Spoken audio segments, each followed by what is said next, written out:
বাবা, তোমায় না কতবার বলেছি যে অসুস্থ শরীর নিয়ে বাইরে আসবে না, বিছানাতে একটু বিশ্রাম নাও। কেন তুমি বারবার বাইরে চলে আসো বাবা?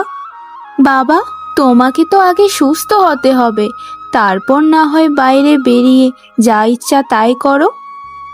আরে আমার পাগলি মা, আমি অতটাও অসুস্থ নই রে, যতটা তুই ভাবছিস। আমাকে যে কাজে যেতে হবে রে মা। যদি নৌকাটা ভালোভাবে না চালাই তাহলে তো সংসারটা চলবে না মা। মাঝের কাজ ছাড়া আমি তো আর কোনো কাজই পারি না রে মা। আমাকে আটকাস না মা, আমাকে কাজে যেতেই হবে। বাবা, এটা তুমি কেমন কথা বলছো? শুধুমাত্র খাবারের জন্য তোমার অসুস্থ শরীর নিয়ে নৌকা চালাতে আমি দেব না। সেই ছোটকাল থেকেই দেখে আসছি তুমি কিভাবে নৌকা চালাও, তাই আমিও কিন্তু খুব ভালো করেই নৌকা চালাতে পারি। তোমাকে আজ আমি কোথাও যেতে দেব না বাবা। আর এখন থেকে নৌকা নিয়ে আমি বের হব, তুমি শুধু বিশ্রাম নেবে এই কয়েকদিন, বুঝেছো বাবা? মারে, এটা কিভাবে হয় বল? তোর অনেক কষ্ট হয়ে যাবে। তোর জন্মের পরপরই তোর মা মারা গেল। এমনিতেই তুই মা হারা একটা মেয়ে। তোকে খুব কষ্ট করে মানুষ করেছি রে মা। মা, তোর কষ্ট যে আমি চোখে দেখতে পারবো না। শোনো বাবা, আমার মা হলেও তুমি, বাবা হলেও তুমি। তোমার কষ্ট তো আমি আর সইতে পারবো না।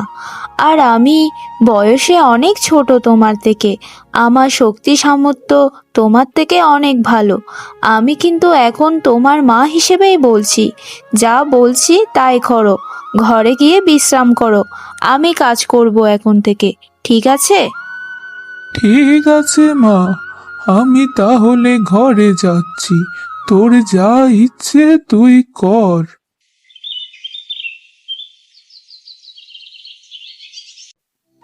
বাবা, তোর তো এখন বিয়ের বয়স হয়ে গেছে। এখন একটা ভালো পাত্রী দেখে তোকে বিয়ে দিতে পারলে আমার শান্তি। আমি চেষ্টা করছি রে রাতুল, তোকে খুব তাড়াতাড়ি যেন একটা বিয়ে করাতে পারি। হ্যাঁ গো মা, তুমি একদম ঠিক কথাই বলেছ। এবার ছোট ভাইকে একটা বিয়ে করাতেই হবে। রাতুলের বিয়েটা ভালোভাবে দিতে পারলেই আমাদের বড় একটা কাজ সম্পূর্ণ হয়ে যাবে। শোনো দাদা, আমি এখন বিয়ে টিয়ে করতে পারবো না। তোমরা বিয়ের কথা আমাকে একদম বলবে না। যখন আমার মেয়ে দেখে পছন্দ হবে তখনই শুধু আমি বিয়ে করব, এর আগে নয়। আমার বিয়ে দেওয়ার ইচ্ছাটা তোমাদের মাথা থেকে একদম ঝেড়ে ফেলো। যেদিন সময় আসবে সেদিন এমনিতেও হয়ে যাবে। এভাবে কিভাবে হবে রে রাতুল? তোর তো বিয়ের বয়স পেরিয়ে যাচ্ছে, লোকে কি বলবে? আই বুড়ো হয়ে আর কতদিন থাকবি বল তো বাবা?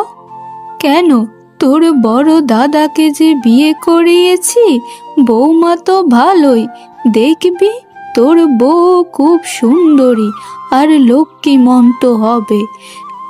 না মা, তোমরা একদম কোনো মেয়েকে আমার জন্য দেখো না। আমি তো বলেছি যেদিন আমার পছন্দ হবে কোনো মেয়েকে আমি তোমাদেরকে বলবো এসে সরাসরি। আচ্ছা মা, তাহলে আমি এখন উঠি। আমাকে তো আবার শহরে যেতে হবে কাজের জন্য। এমনিতেই অনেক চিন্তায় আছি, ওকাটা পাবো কিনা কে জানে। তাই আমাকে একটু তাড়াহুড়ো করেই যেতে হবে মা। দেখেছো অবস্থাটা?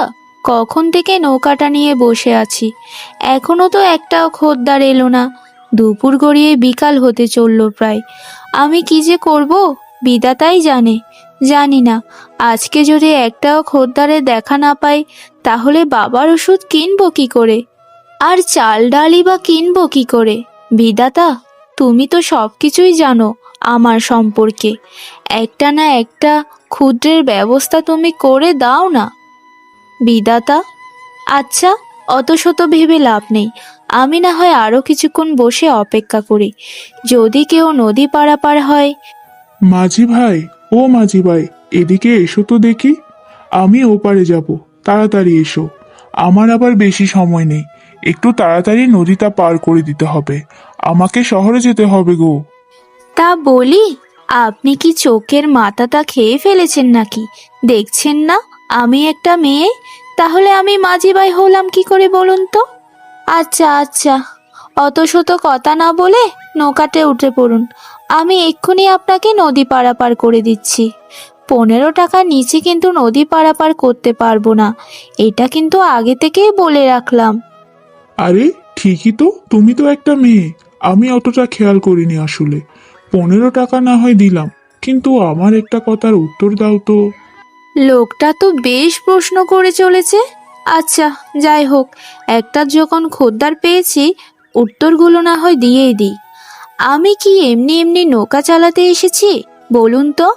আমার বাবা হচ্ছে মাঝির সর্দার, তিনি অনেক অসুস্থ, সংসারটা তো চালাতে হবে নাকি? তাই আমি বেরিয়ে পড়লাম নৌকার বইটা হাতে নিয়ে। কেন বলুন তো? মেয়ে হয়েছি বলে কি আমার নৌকাতে চড়বেন না? এটা কিন্তু তুমি একটু বেশি বেশি বলছো। তোমার নৌকায় আমি চড়বো না কেন শুনি? আচ্ছা শোনো, তোমাদের যখন অতই অভাব, তাহলে আমি শহর থেকে ফেরার পথে তোমাকে কিছু শস্য দিয়ে যাব, কেমন? আচ্ছা ঠিক আছে, সে দেখা যাবে না হয়, নেওয়া যায় কিনা। লোকটার মনটা বড্ড ভালো। একটা অচেনা অজানা মেয়েকে তিনি এতগুলো শস্য দিতে চাচ্ছেন, নিশ্চয়ই তিনি অনেক ভালো ঘরেরই সন্তান হবেন। মা না বলেছিল একটা পাত্রী দেখবে? এই তো, এই তো আমি আমার মনের মতো পাত্রী পেয়ে গেছি। আমি শহর থেকে ফিরেই মাকে বলবো যে একেই আমি বিয়ে করতে চাই।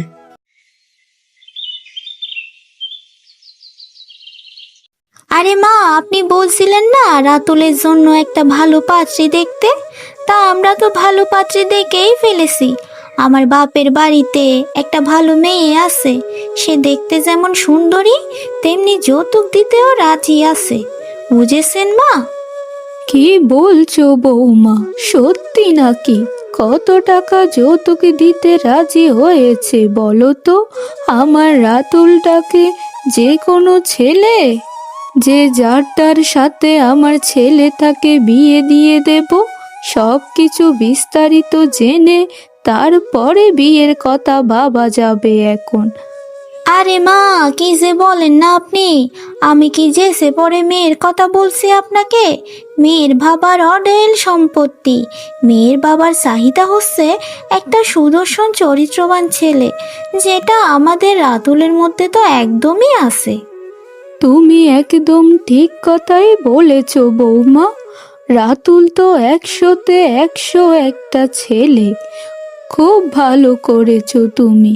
তা আজ রাতুল আসুক বাড়িতে, তাকে আমি সবটা খুলে বলবো, কেমন? সবকিছু খুলে বলতে হবে না মা, আমি আমার যোগ্য বউকে খুঁজে পেয়েছি, আমি শুধু তাকেই বিয়ে করব। তোমরা বিয়ের ব্যবস্থা করো মা, আমি তাকে খুবই পছন্দ করেছি। কি বলছিস রে বাবা? তা মেয়ের বংশ কি? মেয়ের ঠিকানা কি বাবা? আর কি করেই বা খুঁজে পেলি তাকে? সবটা আমাদেরকে খুলে বল। সবটা শুনে তারপর আমরা সিদ্ধান্ত নেব যে তোর সাথে ওই মেয়ের যায় কিনা। ওর নাম হচ্ছে রূপবতী। ওর বাবা আছে, শুধু মা জন্মের পরই মারা গেছে, আর ওর বাবা জেলে। এ কি কথা বলছো তুমি? তোমার কি মাথা খারাপ হয়ে গেছে নাকি? যেখানে তোমার জন্য একটা বিত্তশালী পরিবারের একমাত্র মেয়েকে দেখেছি বিয়ের জন্য, সেখানে তুমি সাধারণ একটা জেলে কন্যাকে বিয়ে করতে চাইছো? ছি ছি ছি ছি ছি ছি! তোমার রুচির কি দুর্ভিক্ষ চলছে গো, দুর্ভিক্ষ চলছে! রাতুল, তোর কি মাথাটা খারাপ হয়ে গেছে নাকি? তুই এগুলো কি বলছিস? ওদের জাত আর আমাদের জাতের মধ্যে তো আকাশ পাতাল পার্থক্য। ওই জেলের মেয়েকে আমি তোর সাথে কখনোই বিয়ে করাবো না। ওই জেলের মেয়েকে বিয়ে করে আমাদের ঘরে নিয়ে এলে আমাদের মান সম্মান সব কিছুই ধুলোয় মিশে যাবে। তুই ওকে ভুলে যা বাবা, ভুলে যা। না মা, ওকে যদি বিয়ে করতে না পারি তাহলে আমি আর কোনোদিনও বিয়ে করব না মা। এই কথা তোমাদেরকে বলে দিলাম আমি। আমি যাচ্ছি এ বাড়ি থেকে। যেদিন মনে হবে এ বাড়িতে ফেরা প্রয়োজন সেদিনই আমি এ বাড়িতে ফিরব, এর আগে নয়। বাবা, আমি আর রাতুল একে অপরকে বিয়ে করেছি। তোমাকে না জানানোর জন্য আমাকে ক্ষমা করে দিও বাবা। আসলে রাতুলের বাড়িতে গিয়েছিলাম, কিন্তু জেলের মেয়ে বলে আমাকে তারা মেনে নেয়নি, তাই তোমার কাছেই ফিরে এলাম বাবা। আমরা দুজন। তুমিও কি আমাদেরকে ফিরিয়ে দেবে বাবা? তুমি যদি ফিরিয়ে দাও তাহলে আমরা যাব কোথায় বলো? বলো বাবা। আমার মা মরা মেয়েটা এমনিতেও জন্মের পর থেকে কত কষ্ট করে বড় হয়েছে। তুই একজনকে পছন্দ করে বিয়ে করেছিস, এটা তো খুবই খুশির কথা রে মা। এতে আমি বিন্দু মাত্র রাগ করিনি। আর রাতুলদের বাড়িতে তোদেরকে জায়গা দেয়নি সেটা ভিন্ন কথা। আমি তো আর তোদেরকে ফেলে দিতে পারি না বল। শোনো বাবা, আমাদের একটা নদীর পাড়ে জমি আছে, সেখানে একটা ঘর বানিয়ে আমার মেয়েটাকে নিয়ে সারা জীবন থাকতে থাকো তোমরা। ওই জমিটা আজ থেকে তোমাদেরকে দিয়ে দিলাম আমি। সত্যি বাবা, আপনার মতো ভালো মানুষ আমি আর এই পৃথিবীতে একটাও দেখিনি। কিন্তু বাবা, আপনিও তো অনেক অসুস্থ, আপনিও চলুন না আমাদের সাথে। তিনজন মিলেমিশে থাকবো না হয় ওখানে।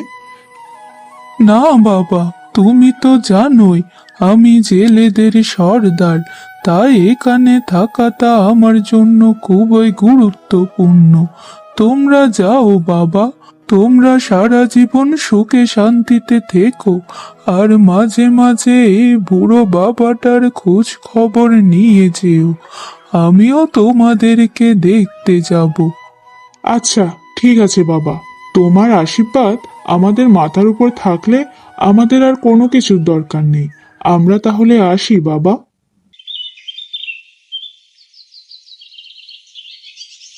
শোনো না, তোমার ছোট ভাই রাতুল তো একটা জেলে ঘরের মেয়েকে বিয়ে করে কোথায় জানি চলেই গেছে।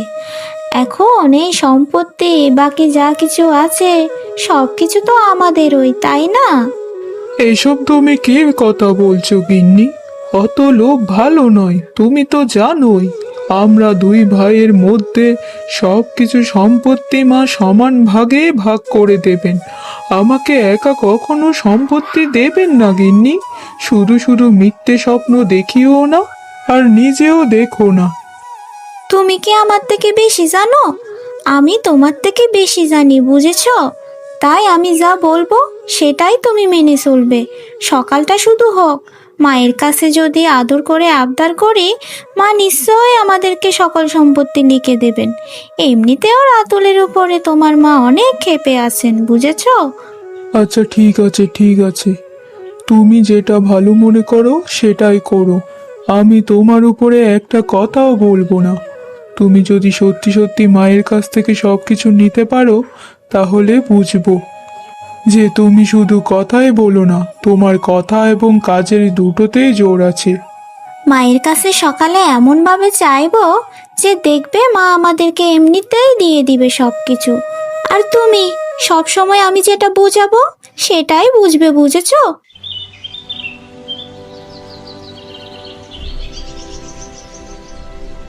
যাক গিন্নি, অবশেষে বাড়িটা বানিয়েই ফেললাম।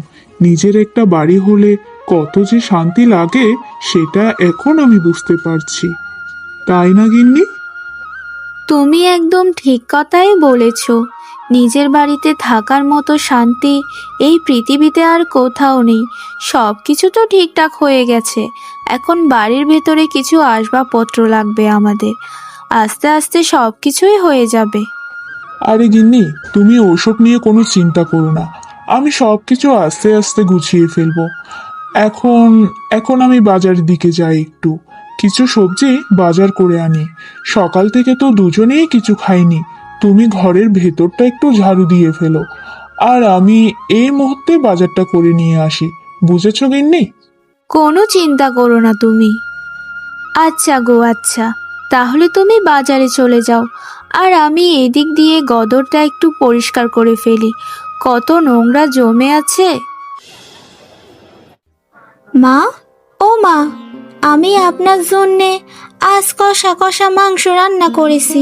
চলুন না মা, আমাদের সাথে একসাথে বসে খাবেন। কতদিন হয়ে গেল আপনার সাথে বসে খাই না মা। আজকে কবজি ডুবিয়ে খাবো। তা বৌমা, এত আদর যত্ন দেখিয়ে কোনো লাভ হবে না, বুঝেছ? আমি যেটা করব সেটাই করব। তুমি এরকম মিথ্যা আদর যত্ন দেখালেও আমি কোনোদিনও সকল জমি তোমার নামে লিখে দেব না। আমার দুটো ছেলে যখন হয়েছে, তাহলে দুজনকে সমানভাবে সব কিছু দেব। আমি তোমার সব কিছুই বুঝতে পারি, কার মনে কি চলছে। আমাকে একা থাকতে দাও বৌমা, শুধু শুধু আমাকে বিরক্ত করে কোনো লাভ হবে না তোমাদের।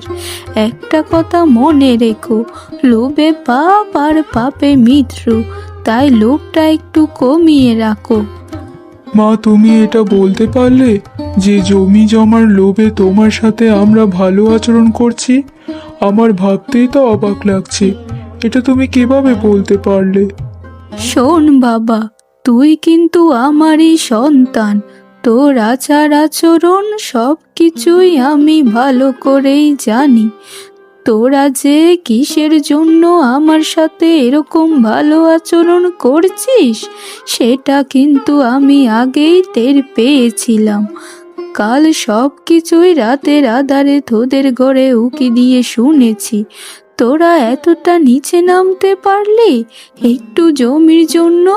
সেটা যদি তোদের কথা না শুনতাম, কখনোই কল্পনা করতে পারতাম না।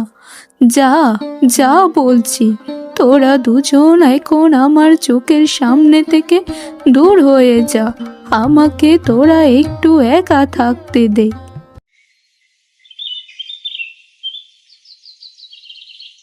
আরে গিন্নি, তোমার রান্নাটা তো দারুণ হয়েছে। তুমি দেখতে যেমন সুন্দরী, তোমার হাতের রান্না তার চেয়েও অসাধারণ। আমি আজকে কবজি ডুবিয়ে খাবো তোমার হাতের রান্না। দাও, দাও তো গিন্নি, আর একটু তরকারি আর জল দাও। হয়েছে গো হয়েছে, তুমি একটু বেশিই প্রশংসা করছো। আসলে যেরকমটা তুমি বলছো সেরকমটাও হয়নি তরকারিটা। আচ্ছা, একটা কথা জিজ্ঞাসা করি তোমায়, যদি কিছু মনে না করো। আরে গিন্নি, বলো না, কি বলবে তুমি? বলছিলাম যে মা কি কোনোদিনও আমাদেরকে মেনে নেবেন না? আসলে আমার খুব ইচ্ছা ছিল সেই ছোটকাল থেকে। আমার তো মা নেই, আমি আমার শাশুড়ি মাকে নিজের মায়ের মতো মনে করব। কিন্তু আমার ভাগ্যটা দেখো কত খারাপ। আমি জেলে কন্যা বলে আমাকে কি মেনে নেওয়া যায় না? আমি মাকে মাথায় করে তুলে রাখতাম। জানো তুমি, এই বিষয়টা আমার খুবই কষ্ট লাগে। আমার এত কষ্ট লাগে যে তোমায় বলে বোঝাতে পারবো না। গিন্নি, তুমি একদম মন খারাপ করো না। একদিন দেখবে সব কিছুই ঠিক হয়ে যাবে আস্তে আস্তে। মা একদিন তার ভুল বুঝতে পারবে এবং আমাদেরকে এখান থেকে নিয়েও যাবে। তুমি ওসব নিয়ে অত শত ভেবো না তো। আরে আরে, বাইরে একটা গলার আওয়াজ শোনা যাচ্ছে না? এটা কার গলার আওয়াজ? এটা তো মনে হচ্ছে মায়ের গলার আওয়াজ। চলো চলো চলো তো, গিয়ে দেখি মায়ের কিছু হলো কিনা। হঠাৎ করে মা এখানে এসে চিল্লাপাল্লাই বা কেন করছেন? আরে মা, তুমি তুমি এখানে? মা, কি হয়েছে? তোমার চোখে জল কেন? বলো না মা, কি হয়েছে তোমার? হয়েছে তো অনেক কিছুই রে বাবা। তোর বড় দাদা সম্পত্তির লোভে আমার সাথে যে অন্যায় অত্যাচার শুরু করেছে, এতদিন ধরে সেটা ভাষায় প্রকাশ করতে পারবো না। আমি বলেছি যে তোরা দুটো ভাই, কেন তোদেরকে আমি দুভাগ করে সম্পত্তি দেব না? এতে তো তার বউ রেগে মেগে আমার উপর অকথ্য অত্যাচার শুরু করে দিল। তাই আমি উকিল মশাইয়ের কাছ থেকে মাত্রই ফিরলাম। সব জমি জমা তোর আর বৌমার নামে করে সারা জীবনের মতোই চলে এসেছি আমি।